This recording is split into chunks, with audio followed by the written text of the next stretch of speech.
Glória a Deus. Hoje eu tenho a alegria de ter aqui o meu irmão Mesaque. Vocês já ouviram muito eu falar sobre ele nas pregações, porque nós somos os irmãos mais próximos de idade, né? Ele estava brincando que ele nasceu 6 anos antes de mim, mas depois que minhas barbas ficaram brancas, ele falou: agora eu sou caçula de novo.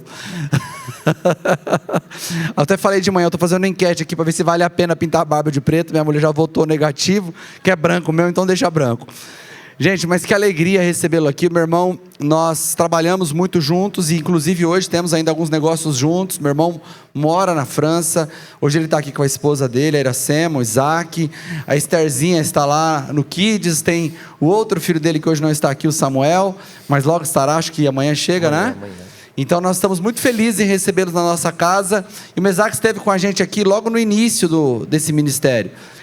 Em 2010, ali quando eu comecei com a célula, em 2011, quando nós fizemos isso se tornar oficial, ele estava ali na minha ordenação pastoral. Então nós temos muitas histórias juntos, né? E para mim é uma honra recebê-lo. Ele é um homem de Deus, um pastor. Eu queria muito que você abrisse seu coração para que Deus falasse com você nesta noite, amém? Queria que você estendesse as suas mãos para cá e junto comigo, vamos abençoá-lo. Senhor, muito obrigado pela vida do Mesaque, obrigado pela vida da Iracema, do Isaac, da Esther, Pai, dessa família que hoje está aqui e que tem sido tão boa para mim, tem sido tão bênção para a igreja, já no culto da manhã, no culto de Sorocaba, fomos tão abençoados por Tua voz através da vida dele. Eu oro para que não seja diferente agora à noite, que o Senhor o use, que o Senhor restaure a força, o vigor, a garganta, Senhor, o fôlego, e que nós continuemos sendo edificados por Tua palavra. Pai, nós agradecemos por isso, Senhor, em nome de Jesus, amém e amém. Deus abençoe, amém. Boa noite, na paz do Senhor, amém? Amém. Que bom que você está aqui, porque o Senhor já estava aqui aguardando você quando você chegou, amém? Desde manhã a graça, a unção foi tão poderosa, o Senhor falando conosco, e se você chegou já pegou o lugar quentinho aí, eu tenho certeza disso, amém? Queridos, é uma alegria estar com vocês. Para quem não me conhece, o Mateus já apresentou aqui, eu sou o irmão mais novo do Mateus. Foi cruzando, né? Eu nasci primeiro, mas com o passar do tempo, alguma coisa aconteceu, interior, terra de chão, alguma coisa assim, eu ganhei meu posto novamente de caçula. Queridos, eu estou com a minha esposa aqui. Ela é a mulher mais linda já do 3º culto de hoje. Vocês me perdoem, mulheres, mas eu não posso deixar de falar essa verdade aqui. Estou com os meus filhos, o Isaac, a Esther está na escolinha. O Samuel chega amanhã para tirar a paz de alguns, né? Porque é o que ele costuma fazer, é ou não é? Então, a partir de amanhã ele já está por aqui, vai passar algumas semanas e aí vocês vão tê-lo com vocês aqui, amém? Eu espero que você abra o teu coração para que você receba aquilo que o Senhor tem a falar conosco nesta noite. O Senhor tem uma palavra para você. Você crê nisso? Quando você vem ao culto, você vem crendo que o Senhor, Ele te enxergou aí, Ele vai falar com você. Então que você continue crendo, porque é o Senhor, é a voz do Senhor que nós queremos ouvir nesta noite, amém? E abra sua Bíblia no livro de Atos dos Apóstolos, no capítulo 1, nós vamos meditar do verso 1 ao verso 9. Atos dos Apóstolos, capítulo 1, nós vamos meditar do verso 1 ao verso 9.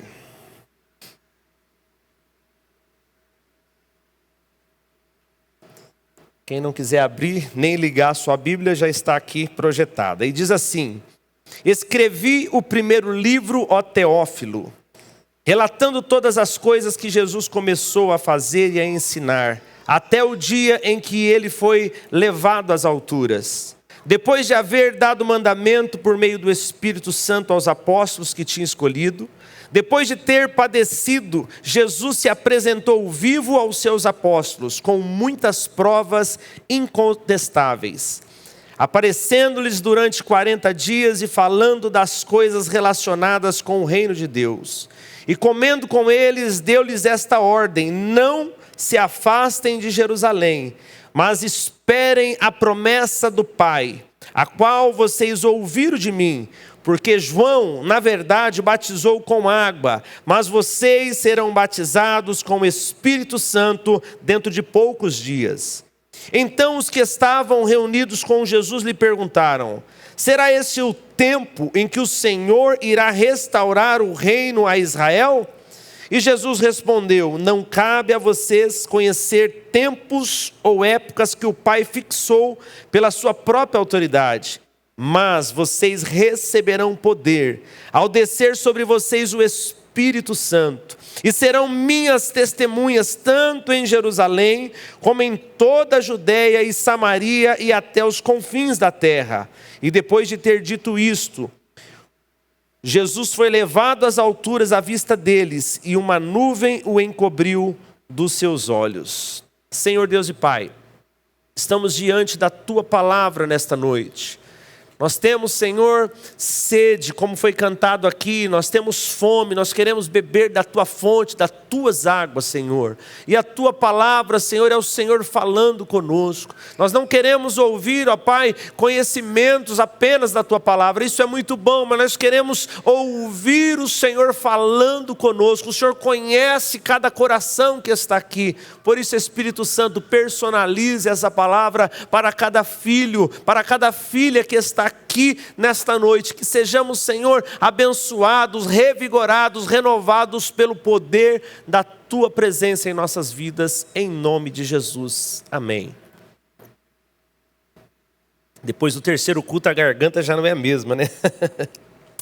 Queridos, esse relato que nós lemos são as últimas palavras de Jesus.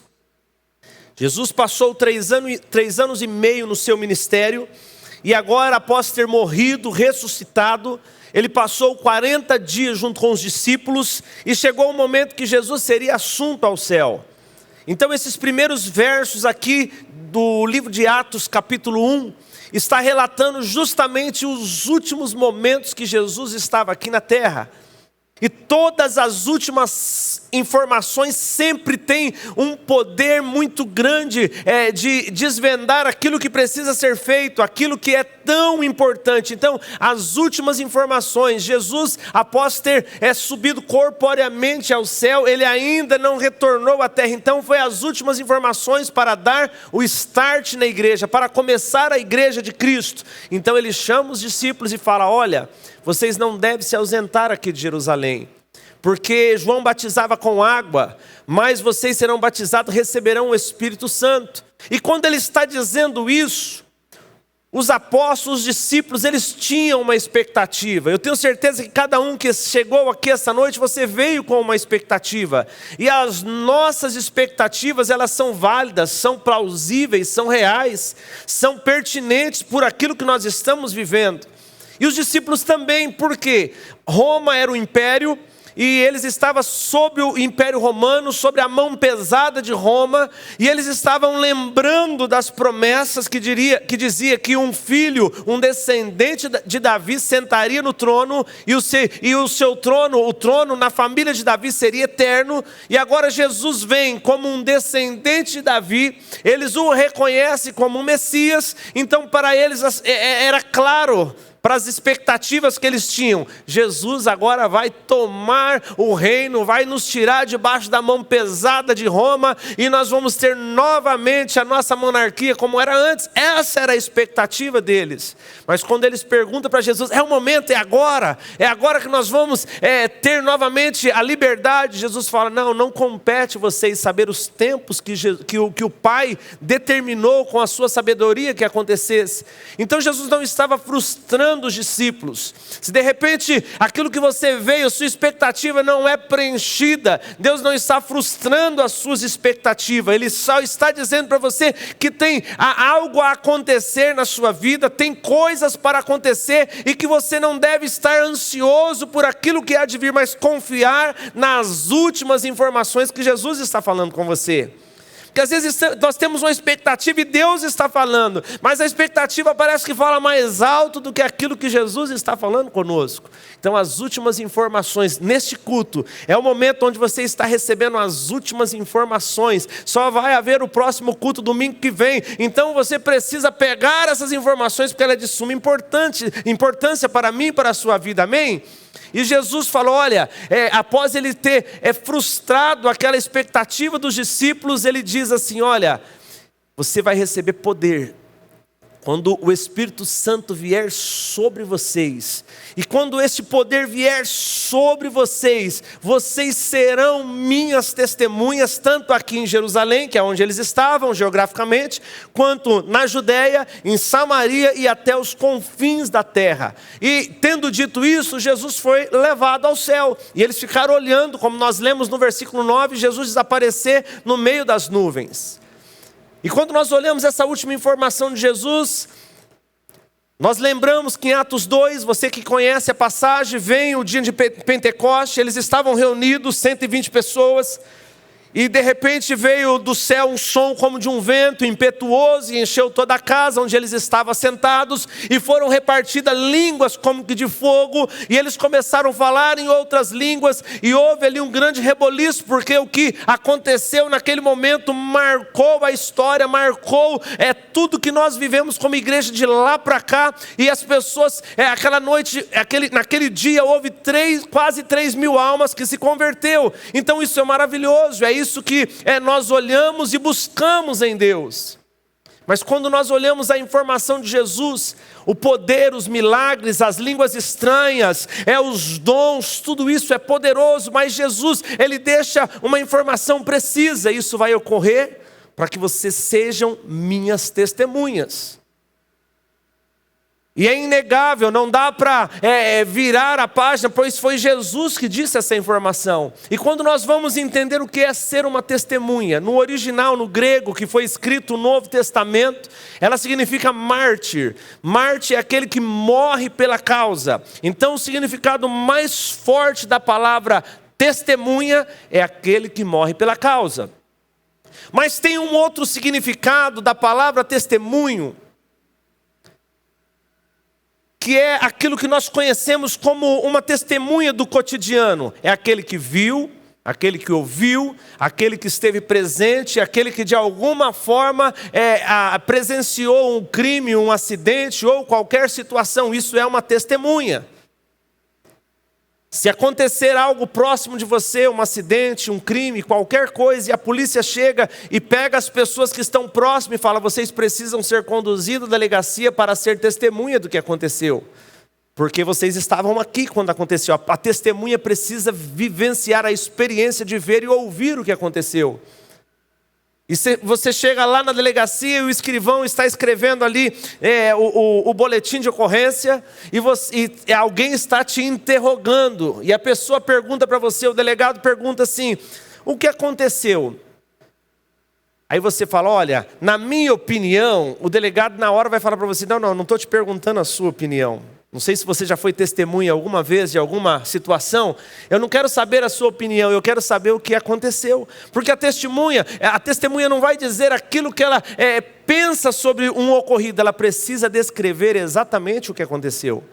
Então testemunha, ela precisa participar, porque ela precisa descrever: olha, eu estava aqui, veio uma moto e veio um carro, e aí o farol estava fechado e alguém furou o farol, ou o carro, a moto bateu. Isso é um testemunho, é dizer aquilo que viu.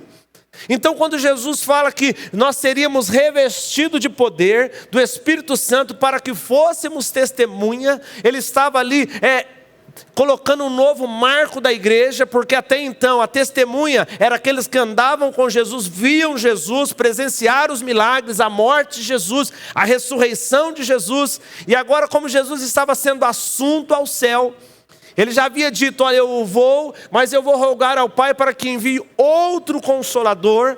Então quando ele está subindo ao céu, o Espírito Santo 10 dias depois desce, e agora não mais encarnado em forma corpórea, mas agora o Espírito Santo passa a habitar dentro de todos aqueles que recebem Jesus como seu Senhor e Salvador, amém? Então Jesus estava dizendo: olha, receber o Espírito Santo, ver e ouvir aquilo que ele vai falar, vai tornar vocês testemunhas. Então agora era uma nova forma que a igreja ia caminhar. E é bem verdade que dos 12 apóstolos que Jesus tinha, 11 foram martirizados, e um, que foi João, o último que morreu, eles tentaram martirizar ele várias vezes, mas o homem era duro na queda. Diz a história que eles chegaram a colocar João dentro de um barril de óleo quente, e ele não morreu. E depois colocaram ele na ilha de Patmos, foi onde ele recebeu a revelação do Apocalipse. Então, todos os seguidores de Jesus foram martirizados. E é interessante que naquela época tinha uma crença entre os judeus, e essa crença dizia assim: olha, Jesus, ele não ressuscitou. Os discípulos esconderam o cadáver de Jesus, levaram para um outro lugar, somente para que eles tivessem essa história que Jesus ressuscitou, para que fortalecesse a causa deles. Mas essa crença não teve força, por quê? Aqueles que eles diziam que tinham escondido o corpo de Jesus morreram pela causa. Todos eles não negaram a Jesus. O primeiro martirizado foi Estevão, que era um diácono. Ele estava pregando. Se você não conhece a história de Estevão, você chega ali em Atos 9, é uma história maravilhosa. Ele está pregando e de repente ele começa a ser apedrejado. E naquele momento que as pedras começam a cair sobre Estevão, aquilo deve doer muito, porque eram pedras grandes e jogadas com ódio. A Bíblia diz que ele vê os céus abertos e ele enxerga Jesus sentado à direita do Pai. Então aquelas pedras, aquele martírio não trouxe dor maior do que a alegria que ele estava de ver Jesus esperando para recebê-lo. Então a igreja caminhou e cresceu debaixo do quê? De testemunhos daqueles que viram e ouviram. Eles foram até a morte, eles sofreram martírio porque eles não poderiam negar a experiência que tiveram de ver e ouvir. Eles tiveram, se você ler o livro de Atos, você vai perceber quantas coisas preciosas os apóstolos vivenciaram, e eles não podiam negar aquilo que eles estavam vivendo. Eles colocavam as mãos sobre as pessoas e o Espírito Santo vinha, as pessoas eram batizadas. Teve um momento que Pedro parava e eles olhavam onde estava o sol para pegar a sombra de Pedro. E a Bíblia diz que Pedro ia passando e eles colocavam os doentes deitados, e a sombra de Pedro ia passando sobre os doentes e ia curando. Por quê? Porque eles tinham tido uma experiência tão preciosa com Jesus, com o Espírito Santo, que eles não poderiam negar aquilo que viram e ouviram. E quando nós lemos o livro de Atos, em diversos momentos que eles estão conversando com as pessoas, ele fala: olha, nós somos testemunhas da morte e da ressurreição dele. Olha, nós vimos o que aconteceu, nós vimos os milagres, nós vimos, porque ser testemunha te dá autoridade para dizer aquilo que você está dizendo, para propagar aquilo que você está propagando. É por isso que Jesus deixou essa última informação: vocês precisam ser revestidos de poder. E esse poder, quando vier sobre vocês, ele terá o poder de fazer vocês se tornarem testemunhas. Então, queridos, que você comece já a fazer uma reflexão, como você tem vivido como um cristão, como um servo de Deus, como uma testemunha. Um outro ponto interessante, principal, na vida de um testemunho, é a paixão que ele carrega. Porque se você viu e ouviu, você tem um amor, tem uma paixão por isso. Você se torna obcecado por aquilo que você crê, que você viu, que você ouviu, que você se apaixonou, se entregou. Então nós vemos que no livro de João, capítulo 21, acontece a segunda pesca maravilhosa. E voltando um pouquinho antes de João 21, quando Jesus foi preso, Pedro havia dito: olha, não vão prender o Senhor Jesus de jeito nenhum, eu estou aqui, eu amo o Senhor mais que todos, e se eles vierem vão se ver comigo, porque Pedro tinha uma expectativa altíssima sobre o que ele sentia por Jesus. Mas ele não estava preparado para ser uma testemunha ainda, porque quando prenderam Jesus, ele até tentou, cortou a orelha de Malcos ali, Jesus colou a orelha, tinha um super bom de santo ali, colou a orelha de Malcos. E quando Pedro estava ali vendo Jesus já preso, ele lembrou que Jesus falou: olha, antes que o galo cante 3 vezes tu me negarás. Então Pedro negou a primeira vez, negou a segunda vez, e quando Pedro nega a terceira vez, o relato de João diz que o olhar de Pedro cruzou com Jesus. E quando cruzou com Jesus o olhar de Pedro, e ele pôde cair na realidade que ele negou aquele que ele disse que amava, que ele negou aquele que ele disse que ia até as últimas consequências, isso maculou o coração de Pedro, porque Pedro achava que ele amava muito mais do que ele amava. Pedro achava que ele estava muito mais adiante do que ele estava de verdade. E às vezes nós pensamos também, não, eu não deixo Jesus por nada, eu não largo, olha, agora eu voltei, agora eu sou crente de verdade, e nós colocamos uma expectativa alta sobre nós, mas nós não entendemos que para que isso aconteça, se nós não formos testemunhas, se você não ver, se você não ouvir, se você não for tocado, se os seus olhos não forem abertos, os seus ouvidos não forem abertos, você não é capaz de resistir às tentações, os dias difíceis, e você faz que nem Pedro, você fala, olha, eu nunca vi esse Jesus, nem conheço. A mulher falou assim, mas você é um deles. Não, eu não sou um deles. E você percebe no relato que ele fica até nervoso quando compara ele com Jesus, porque Pedro não tinha passado ainda pela experiência de ser marcado. E às vezes nós estamos exatamente nesse estágio de não ter passado por uma experiência onde nos marcou, onde algo aconteceu, onde as escamas saíram dos olhos, dos ouvidos, e nós passamos a enxergar, a ouvir de uma forma que não há tentação neste mundo que tenha mais força daquilo que vimos e ouvimos. E nós nos tornamos cristãos maduros no Senhor, porque agora não é mais aquilo que eu ouvi as pessoas dizer. Eu não vivo mais pelas experiências que os meus amigos contaram para mim. Eu não vivo mais pela experiência de um livro que eu li. Eu não vivo mais por a experiência que o pastor passou, não. Agora sou eu que tive essa experiência com o Senhor. Foi a minha vida que foi tocada. Agora eu sinto, eu estou dirigindo, eu estou trabalhando, eu estou ajoelhado, ou seja, onde for eu estou orando, e eu sinto a presença do Senhor sobre mim. Ele fala comigo, Ele me dá direção, e isso, queridos, ninguém pode tirar de mim, de você, quando nós somos tocados pela presença do Espírito Santo, e Ele nos marca. Isso é um divisor de águas nas nossas vidas. Por isso que Jesus falou, vocês precisam esperar até que do alto sejam revestidos, para que sejam minhas testemunhas. E se passou desde aquele momento até agora quase 2000 anos, e a igreja, já tentaram acabar com a igreja, já tentaram dizimar a igreja, tentaram de todas as formas acabar, mas sabe por que não acabaram com a igreja? Porque ela está firmada no testemunho daquilo que vimos e ouvimos sobre o nosso Salvador, sobre o Espírito Santo que habita em nós. Queridos, a igreja passou momentos terríveis, difíceis. Famílias inteiras eram colocadas no Coliseu para morrer ali, comido por leões, a sangue frio, debaixo do ódio, e famílias que diziam assim, nós não negaremos. Eles tinham opção, negar a Jesus e não serem mortos, mas eles falaram, nós não podemos negar aquilo que nós vimos e ouvimos. E estavam ali famílias inteiras, foram jogadas dentro de óleos. Tinha momentos da história que tinha uma chapa, eles colocavam fogo embaixo e fritava literalmente famílias de cristãos. E ele dizia, nós não podemos negar, vamos morrer fritos, mas nós não podemos negar aquilo que vimos e ouvimos. Queridos irmãos nossos perderam a vida de forma terríveis, mas eles não retrocederam, porque eles eram testemunhas vivas do Senhor. Constantino chegou a iluminar uma rua. Lá na Itália tem uma praça chamada Praça de Espanha, lá em Roma. Hoje tem uma escadaria. E ele colocou postes de madeira, amarrava os cristãos, colocava fogo. E a Bíblia e a história secular diz que quando eles colocavam fogo, os cristãos começavam a cantar. E quando o fogo começava a arder, eles não aguentavam de dor, o próximo continuava, da onde ele parou, e eles iam cantando. Por quê? Porque eles eram testemunhas, eles não poderiam retroceder daquilo que viram e ouviram.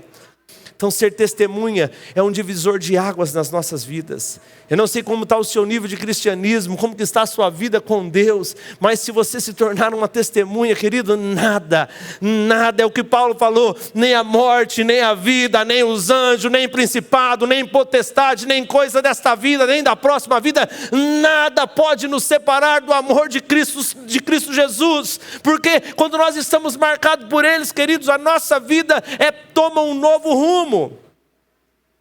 Mas se você ainda não foi marcado, fique feliz, porque essa noite ela é propícia para que você tenha os seus olhos e ouvidos abertos e você seja marcado pelo poder do Espírito Santo. Querido, ser testemunha, estamos no final dos tempos. E ser testemunha é tão importante. É tão importante porque no final dos tempos, quando as coisas apertarem, se você não for marcado por Jesus, você não vai aguentar, e não é porque você será torturado, não é porque vai acontecer, pode acontecer sim, tudo isso, mas não, se você perceber, o mundo está tão tomado por uma visão, por uma cosmovisão maligna que tem convencido a muitos de abandonar, de parar a caminhada, porque ele é como uma fumaça que penetra e vai fazendo as pessoas perderem a expectativa em Deus. Por quê? Porque não são testemunhas marcadas por Jesus. Quando nós vamos a Apocalipse, capítulo 17, não se assustem, Apocalipse é um livro de esperança, não é um livro para termos medo. Tem pessoas que têm medo, aqui não, né? Acho que é só lá onde eu frequento que tem pessoas que têm medo de Apocalipse. Apocalipse é um livro onde nos traz esperança, porque ali já conta o fim da história, dizendo lá no final você vê que quem venceu foi o nosso Senhor, foi a igreja triunfante. Então é para nos animar na caminhada, porque você sabe que no final quem ganha, quem sai vitorioso é o nosso Senhor, é a igreja triunfante. E quando está no capítulo 17, João fala que ele é levado pelo anjo a um deserto, e quando ele chega no deserto, ele vê ali tem uma visão de uma mulher sentada sobre uma besta, e essa besta ela tem 7 cabeças e 10 chifres, e essa mulher tem uma taça na mão, e essa taça, o vinho que tem dentro dessa taça, é a prostituição, é o engano, é a corrupção dos governos da terra, dos governos do mundo, e ela está com essa taça, e ali também diz que dentro dessa taça há sangue, sabe do que? Das testemunhas de Jesus dentro dessa taça, e na sua testa está escrito a grande Babilônia, a mãe das prostitutas. E por que eu estou trazendo esse relato de Apocalipse para vocês? Porque o mundo, a Bíblia diz que o mundo jaz no maligno. Há uma cosmovisão maligna. Se você olhar as leis, se você olhar como as pessoas têm vivido, como o amor das pessoas tem diminuído, como as pessoas têm perdido a sua humanidade, quanto as leis que têm saído têm afastado Deus da sociedade, das crianças, da escola. As pessoas estão revoltadas com Deus e nem sabem o porquê. É porque há uma cosmovisão maligna, há uma preparação para que quando o anticristo chegar, que ele for governar, ele está preparando o palco para o seu governo. E é por isso que nós temos que estar atentos. É o fim dos tempos, nós precisamos realmente ser testemunhas verdadeiras para que nós possamos atuar neste reino do Senhor. E quando nós olhamos, a testa dela está escrito Babilônia. Mas a Babilônia não existia desde mais ou menos uns 500 anos antes de Cristo. A Babilônia foi destruída e não existia mais. E nós estamos vendo que essa mulher está escrito a grande prostituta Babilônia em sua testa. E quando nós vamos entender por que está escrito a grande prostituta Babilônia na testa daquela mulher que João viu, que estava sentado sobre uma besta, aquela mulher representa a reunião dos governos do mundo, toda a corrupção, toda a prostituição, todo o engano, tudo isso que nós temos nojo quando olhamos os governantes do mundo, estava na taça daquela mulher. Nós voltamos lá para o livro de Daniel para nós compreendermos. No livro de Daniel, capítulo 2, traz um relato onde o rei Nabucodonosor ele tem um sonho. E no sonho do rei Nabucodonosor, foi tão terrível que quando ele acorda pela manhã, ele havia esquecido o sonho, ele não lembrava do sonho, ele estava aflito, porque sabe que teve um sonho, mas não lembrava. Então ele reúne agora todos os adivinhos, todos os sábios do seu reino, e quando ele reúne, ele diz assim: olha, eu tive um sonho, mas eu não lembro o sonho, então vocês precisam me dizer o meu sonho e depois da interpretação do sonho que eu tive. Agora você imagina aqueles sábios ficaram em polvorosa, porque falou: quem pode adivinhar o sonho que o Senhor teve?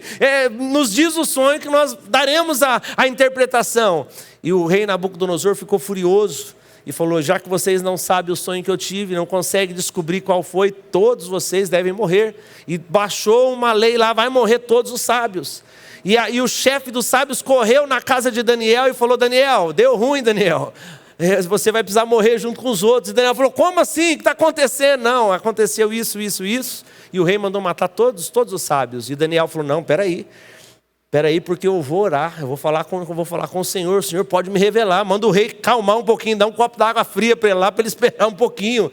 E Daniel chama os 3 amigos, Mesaque, Sadraque e Abidnego, e fala: vamos orar. E quando eles oram, a Bíblia diz aí no capítulo 2 ainda, que o Senhor revela para Daniel o sonho, e também dá a interpretação do sonho.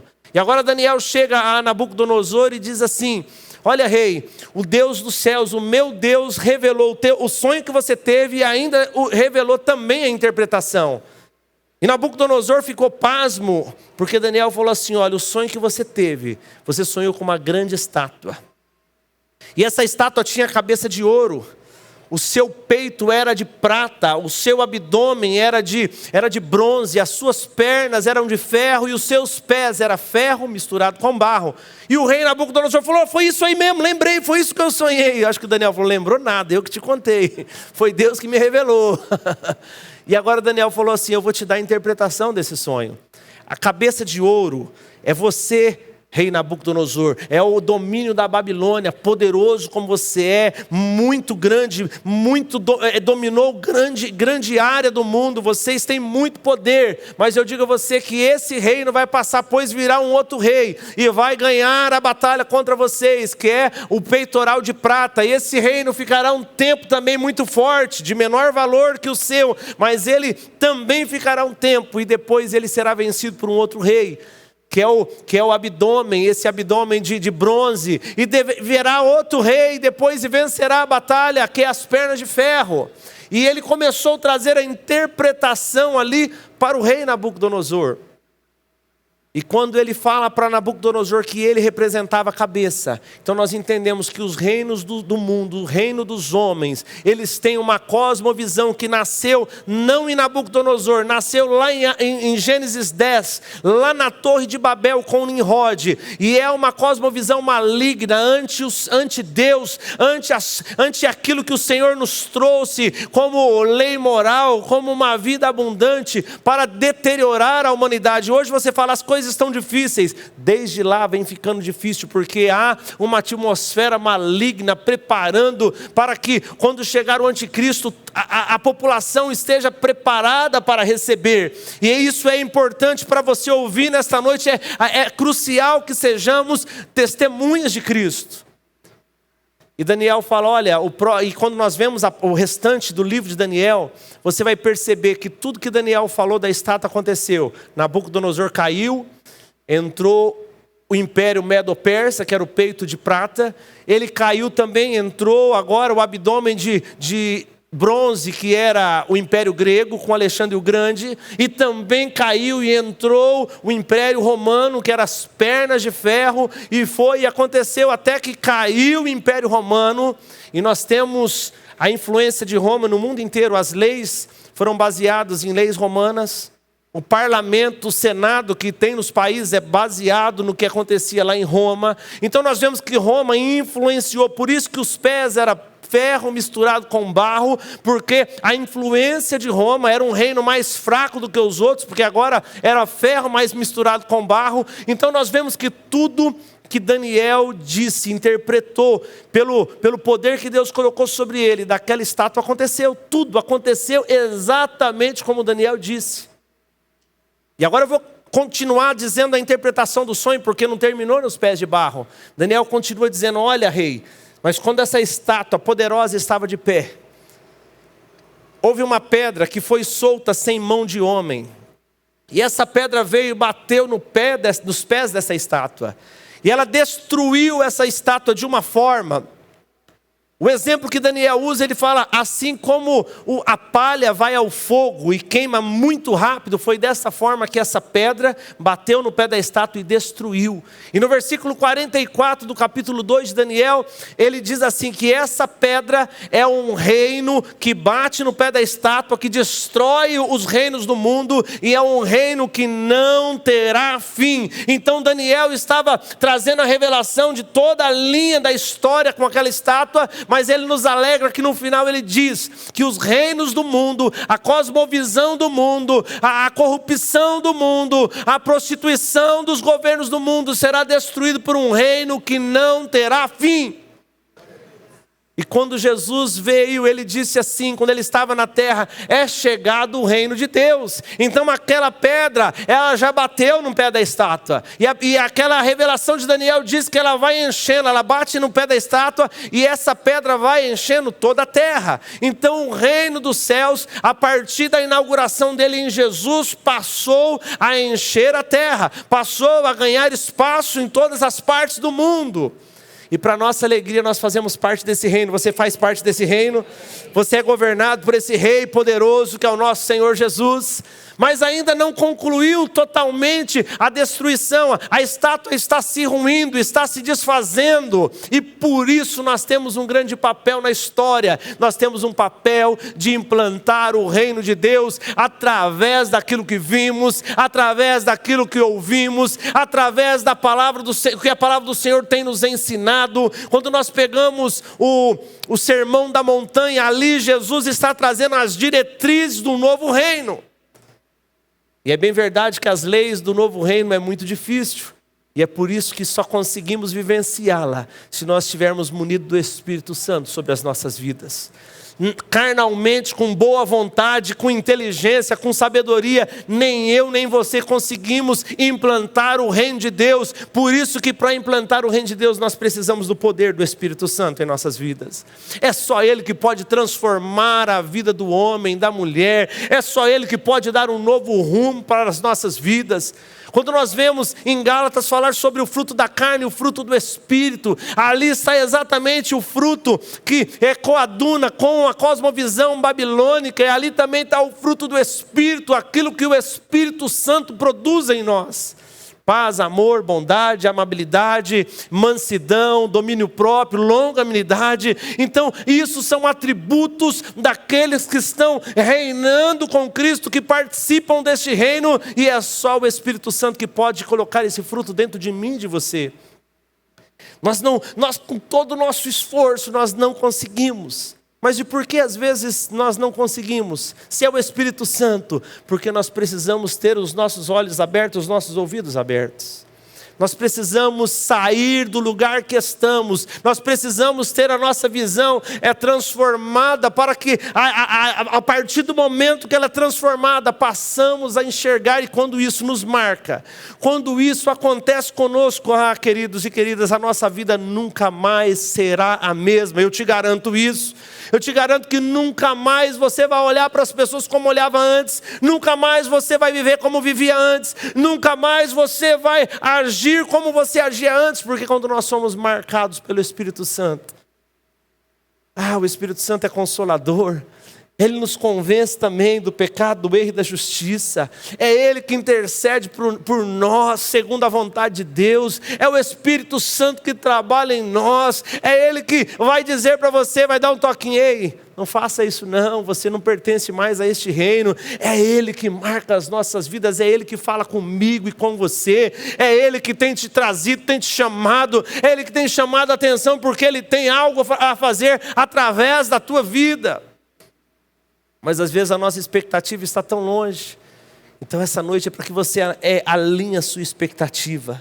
O Senhor tem nos chamado porque há um momento que o fim dos tempos está próximo. E somente aqueles que são testemunhas de Jesus, aqueles que foram marcados marcados numa experiência profunda. Somente esses subsistirão no final dos tempos. Sabe por que eu digo isso? Que em Tessalonicenses fala assim, que no final dos tempos, antes que o anticristo venha, antes que as coisas terminem, acontecerá uma grande apostasia. Apostasia é como um divórcio, é deixar de ser aquilo que era. E quando está dizendo isso, muitas pessoas vão abandonar a vida com Deus no final dos tempos. Por quê? Porque serão engodados por tantas coisas desse mundo.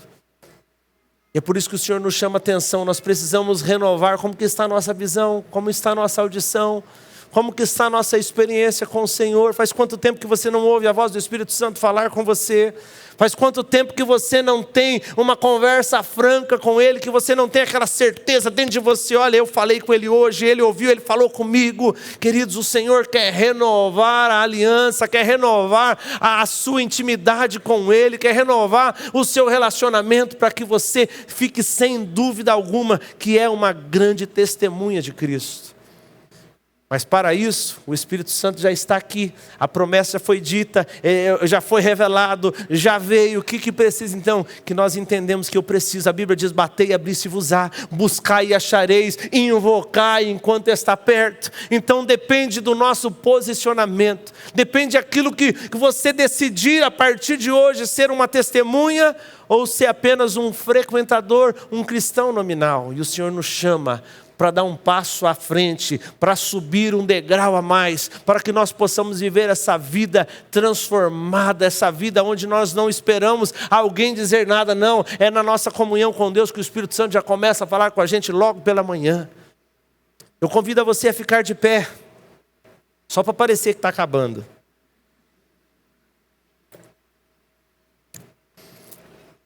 E toda vez que nós ouvimos o Espírito Santo falar conosco, nós precisamos dar uma resposta. Nós precisamos responder algo. Eu não conheço a vida de vocês, não sei como vocês têm vivido. E agora nós estamos falando de todos, estou falando no individual. Você precisa dar uma resposta. Quais são as suas expectativas? Como que tem sido o seu pensamento futuro? Como que você se vê dentro desse relacionamento com Deus? Dentro dessa caminhada com Cristo? Quantas vezes essa semana você já pensou em desistir, nesse mês, nesse ano? Quantas coisas deram certo, deram errado? Queridos, e tudo isso acontece com quem é testemunho e com quem não é. A diferença é que quando nós somos marcados por Deus, queridos, a coisa pode ficar feia, difícil, complicado. Aquele que é marcado por Deus, ele não desiste, ele vem chorando. Ele chora lágrimas de sangue, mas ele fala, não, eu não posso, porque como eu abandono aquele que me amou primeiro? Como que eu abandono aquele que entregou a vida por mim, aquele que me resgatou lá do lamaçal, marcou a minha vida, transformou em o que eu era no que eu sou? Que você responda alguma coisa para o Senhor neste momento, amém? Aproveita o fundo musical, o louvor aqui que vai te ajudar. Esse louvor vai ser um facilitador para que você responda algo ao Senhor.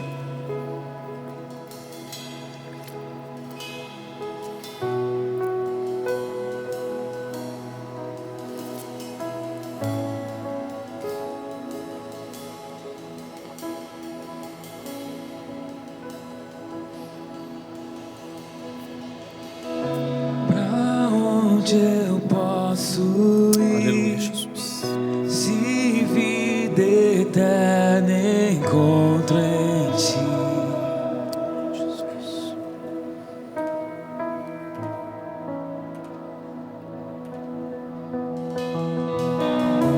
Não vou me distrair, a sua voz decido ouvir.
te fazer conhecido em toda a terra. Essa será minha grande ambição, agradar seu coração, queimar de amor por ti eternamente.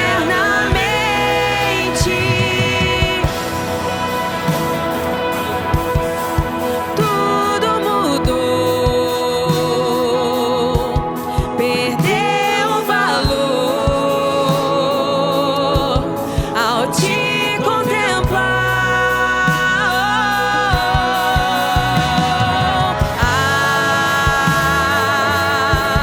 Perfeito amor me transformou, e eu vou cantar. Essa será minha grande ambição, conhecer teu coração e te fazer conhecido em toda a terra. Essa será minha grande ambição, agradar seu coração, queimar de amor por ti eternamente. Aleluia. Queridos, a liderança estará aqui à frente.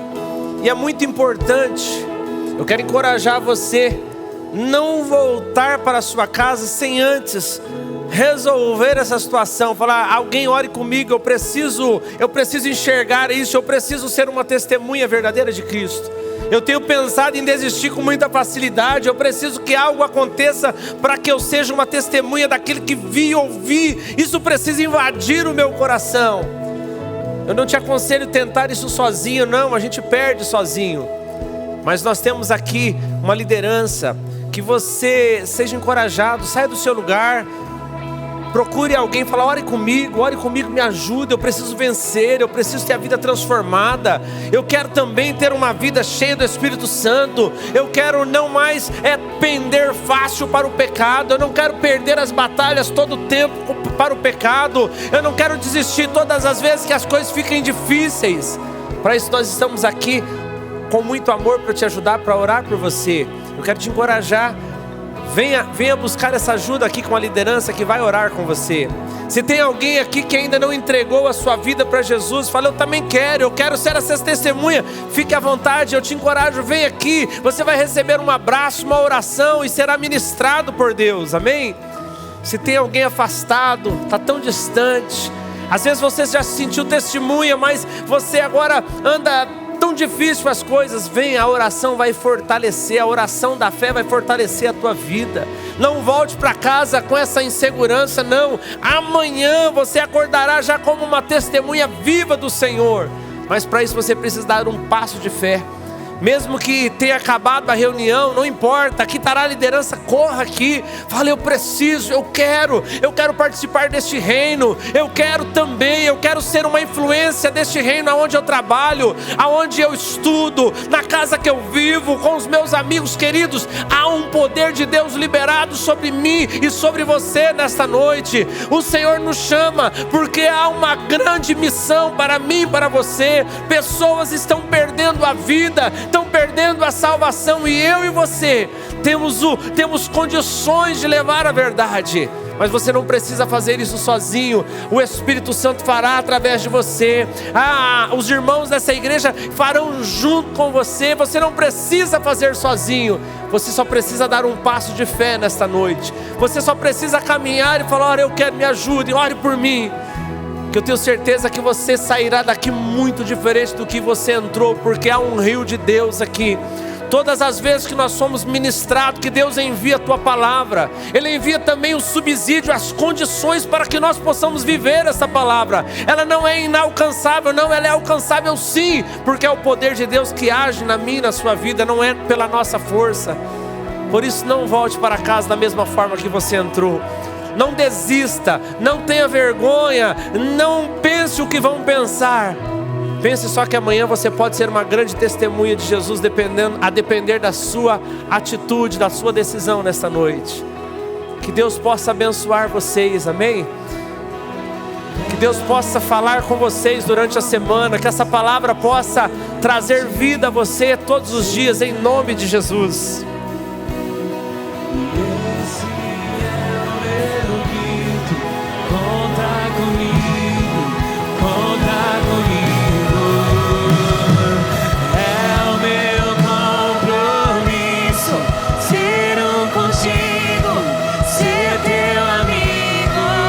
Cante isso. Esse é o meu grito. Conta comigo, Senhor. Conta comigo. É o meu compromisso. Ser contigo, ser teu amigo. Este é o meu grito. Conta comigo, conta comigo. E essa será minha grande ambição, conhecer teu coração e te fazer conhecido em toda a terra. Essa será minha grande ambição, agradar teu coração, queimar de amor por ti eternamente.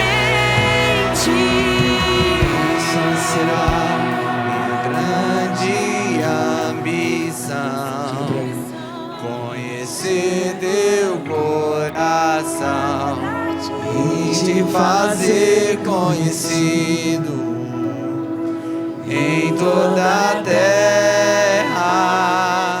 Essa será minha grande ambição, agradar teu coração, queimar de amor por ti eternamente.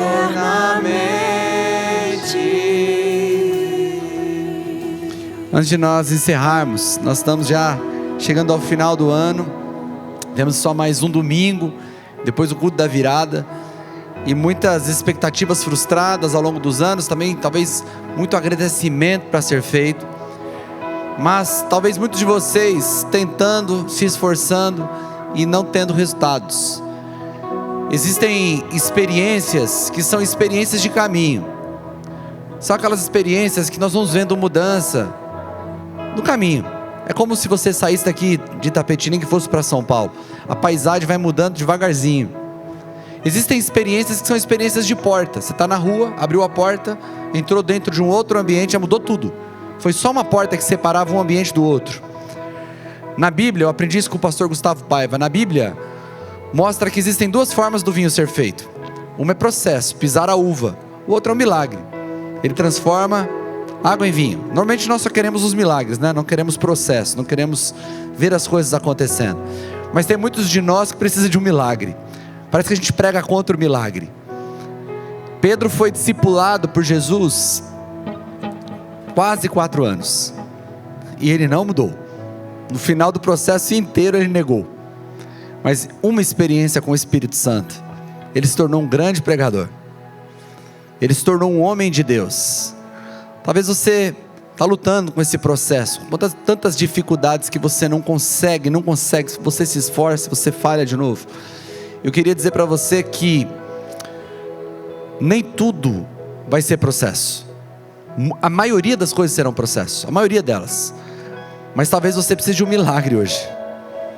Para o seu casamento, você precisa de um milagre para a tua casa, você precisa de um milagre para você. Porque você está cansado de ficar tentando. Não vai desistir porque está cansado, amém? Mesmo que você continue se esforçando, não desista, porque desistir é a pior besteira que você pode fazer. Mas eu quero te encorajar, se você precisa de um milagre. Os irmãos ficam aqui na frente, e às vezes a gente ficou tão cético, Nós somos do Cristo que ressurgiu. Nós somos o povo do Deus que ressuscita mortos, amém? Então nós somos inteligentes ao ponto de entender que tem coisas que Deus nos fará passar por processo. Ninguém aqui está negando a nossa inteligência, a nossa capacidade cognitiva de entender que nosso Deus é um Pai que nos leva e nos conduz por processos transformadores. Mas não deixe de esquecer que o seu Pai não é só seu Pai. Ele não quer só te levar a processos pedagógicos e transformadores. Ele também é o Deus que opera milagres. Ele é o Deus que transforma caráter. Ele é o Deus que transforma casamento. Ele é o Deus que transforma a vida. É o Deus que cura enfermidades. Hoje pela manhã nós estávamos aqui no corredor. Mais uma vez eu fui procurado por uma irmã que diz: pastor, o câncer sumiu. Irmãos, vocês não veem a gente ficar dando ênfase, mas eu quero dizer que Deus, Ele não precisa da gente para operar milagres. Ele continua curando câncer, Ele continua curando enfermidades, Ele continua transformando casamentos, Ele continua transformando pessoas que estão lutando a vida toda. Hoje o Mesaque falou sobre ser testemunha. Tem crente aqui que precisa de um milagre, porque Deus quer te usar no ambiente onde você está. E se Deus não te transformar, é melhor você ficar quieto, porque você vai testemunhar de algo que você não viu. Mas eu quero dizer para você que Deus pode operar um milagre hoje na sua vida, e você tem muita coisa para falar. Falar do que Deus fez na sua vida, o que Deus fez na sua história, para que toda murmuração caia, e que se levante um grito que fala de Deus, um grito que aponta para Cristo, amém? Senhor, obrigado por essa palavra que nós recebemos aqui nesta noite. Pai, eu quero encorajar os meus irmãos que precisam de um milagre, mas que deixaram de crer. Pai, que deixaram de acreditar que o Senhor pode mudar tudo, que o Senhor é o Deus que pode mudar uma vida em um segundo. Pai, que esses irmãos que foram perdendo a esperança pelo caminho, possam ser reconduzidos à esperança, que eles possam entender que há poder na oração. Pai, que eles possam acreditar que a oração do justo pode muito em seus efeitos. Nós hoje, Pai, nos apropriamos dessa fé. Nós te pedimos fé. Enche-nos de fé, para continuarmos crendo que o Senhor é o Deus de milagre. Que o amor de Deus, a graça de Jesus Cristo, seu Filho, e a comunhão do Espírito Santo esteja sobre cada um de nós, desde agora e para todos sempre. Todos digam amém. Que Deus te abençoe, que você tenha uma ótima semana, e que você desfrute dos irmãos que estarão aqui para te servir.